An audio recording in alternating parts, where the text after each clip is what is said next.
जय शिवराय. मी सचिन थोरवे, विघ्न तालुका युवा आघाडी शेतकरी संघटना अध्यक्ष. गेली अनेक वर्षापासून म्हणण्यापेक्षा 5 वर्ष झाली कृषी उत्पन्न बाजार समिती जुन्नर उपबाजार ओतूर या ठिकाणी संतोष बरबडे, बरोबर ना, राजरत्न ट्रेडिंग कंपनी यांना त्या ठिकाणी तेजवाडी, शिरोली बुद्रुक, शिरोली खुर्द, ओझर आणि पन्नी तालुक्यातील अनेक शेतकऱ्यांनी, उदापूर डिंगोरे तालुक्यातील सर्व शेतकऱ्यांनी त्यांच्या राजरत्न ट्रेडिंग कंपनी या याच्यावरती ओतूर या ठिकाणी कांदे विक्रीसाठी नेले होते. त्यांच्या पट्टे पण मिळाल्या, परंतु प्रत्यक्षात पैसे त्यांना आजपर्यंत मिळाले नाही. वारंवार त्या ठिकाणी त्यांची फसवणूक करण्यात आली. तुम्हाला त्या संबंधित व्यापाऱ्याने सांगितलं तुम्हाला 15 दिवसांनी देतो, महिन्याने देतो, 6 महिन्यांनी देतो. 5 वर्षे झाले. आज कुणालाही या ठिकाणी 1 रुपया मिळालेला नाही. बाजार समितीकडे आम्ही त्या ठिकाणी वर्षभरापूर्वीच या ठिकाणी बसलेलो होतो. या ठिकाणी येऊन आम्हाला सभापतींनी शब्द दिला होता तुम्हाला लवकरात लवकर पैसे मिळतील, परंतु आजपर्यंत आजही कुणाला 1 रुपया मिळाला नाही. हे सर्व शेतकरी आहेत, हे सर्व सामान्य शेतकरी आहेत का ज्यांच्याकडे आहे ना उद्याची चूल पेटन का नाही अशी सुद्धा त्या ठिकाणी भ्रांती. आणि काहींच्या मुलांची शिक्षणं होती, काहींचे आईवडील आजारी होते. अशा परिस्थितीमध्ये सुद्धा बाजार समिती त्यांना पैसे देऊ शकले नाही. खरं तर जुन्नर बाजार समितीचं नाव खरं तर म्हणतात महाराष्ट्रामध्ये घेतात. आणि जर असं जर त्या शेतकऱ्यांना जर मरण यातना त्या ठिकाणी सोसायला लागत असेल तर बाजार समितीचा कारभार त्या ठिकाणी चांगला कसा म्हणायचा? ठीक आहे, चांगला आहे तर मग हे सर्वसामान्यांचे पैसे बाजार समितीने का ठेवावे किंवा का ठेवले याच्यावरती आम्हाला त्या ठिकाणी प्रश्नचिन्ह निर्माण होते. आज राजू शेठ या ठिकाणी उपोषणाला बसले. त्यांनी सांगितलं माझा जीव गेला तरी चालेल. राजू शेठ जीव देण्याची गरज नाही, आपण तुमच्यासारख्या माणसांची गरज आहे त्या शेतकऱ्यांना न्याय देण्यासाठी. त्याच्यावरचे सरपंच आहे, उपसरपंच आहे, आमचे राजू अण्णा आहेत आणि सर्व शेतकरी या ठिकाणी आहेत.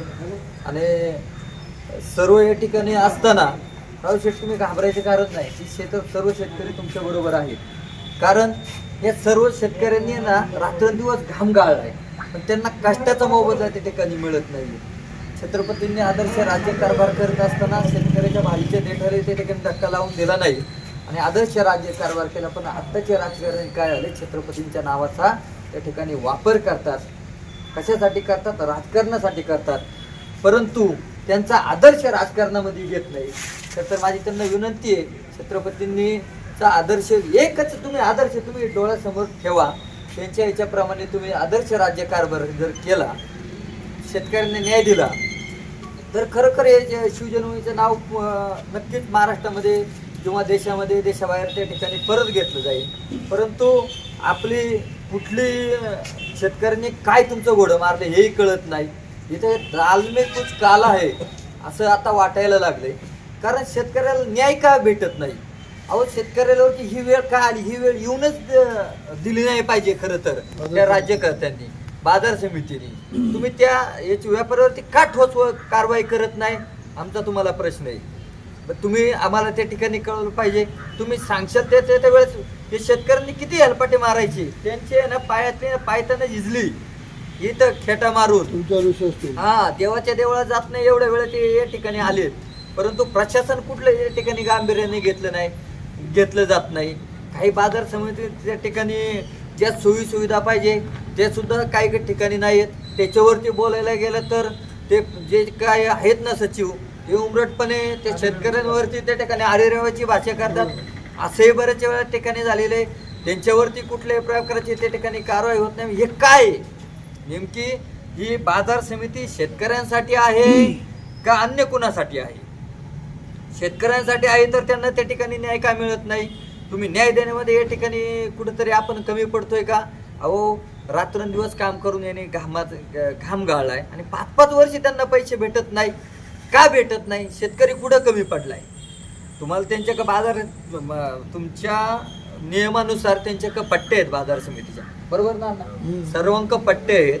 त्यांनी तुमच्यावर त्या ठिकाणी उडाओडीचे उत्तर म्हणजे आज त्याचा निलाव होईल, उद्या होईल, 4 महिने होईल, 6 महिन्यांनी होईल, परंतु प्रत्यक्षात मला तरी वाटते काहीच झालेलं दिसत नाही. त्याच्यामुळे ही उपोषण करण्याची वेळ या ठिकाणी आहे. तुमची काळजी आहे. काही जरी झालं तर हा शेतकऱ्यांवरचा अन्याय या ठिकाणी आम्ही कदापि सहन करणार नाही.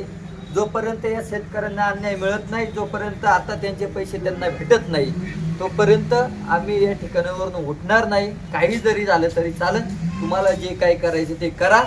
जे काही तुम्ही जे काही कारवाई करशाल त्या कारवाईला समोर जाण्याची तयारी आमची सर्वांची त्या ठिकाणी आहे.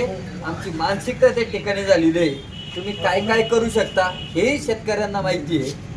परंतु माझी म्हणजे आत्ताच्या सध्याच्या परिस्थितीमध्ये विनंती आहे प्रशासनाला, आपण याकडे गांभीर्याने लक्ष द्या. कारण जर समजा याचा जर संयम जर सुटला तर ही परिस्थिती भविष्यामध्ये भयानक होऊ शकते.